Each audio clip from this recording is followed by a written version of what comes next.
अब हम लोग इसमें सीखेंगे कि हमारा सरफेस एरिया क्या होता है।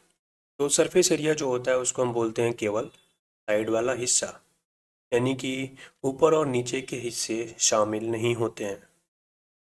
उदाहरण के लिए जैसे हम सिलेंडर में जो हमारा सरफेस एरिया होता है वो होता है केवल गोल दीवार।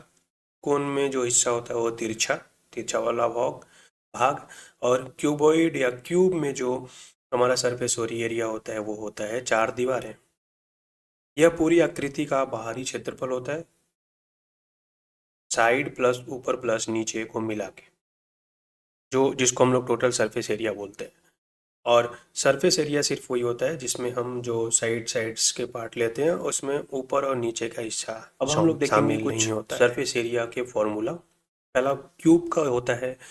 क्यूब में हर भुजा जो होती है वो होता है इक्वल टू ए होता है। तो इसका जो एल एस से हुआ वो हुआ 4a² और टी एस से हुआ 6a²।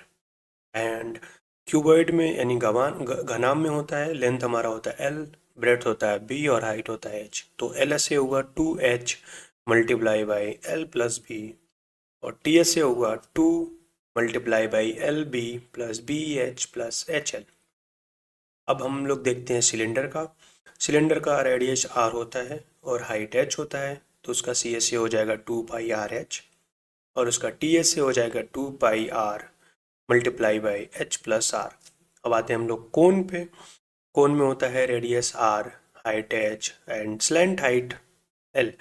तो हमारा सी एस से हुआ πr/l और टी एस से हुआ πr multiply by L plus R. Sphere पे आते हैं अब लोग। स्पेयर में रेडियस होता है आर, तो सरफेस एरिया हमारा हुआ 4πr²। अब आते हैं हम लोग हेमिस्फेयर पे। हेमिस्फेयर होता है हमारा अर्धगोला, उसका रेडियस हमारा होता है आर। तो इसका सी एस से हुआ 2πr² और टी एस से हुआ 3πr²।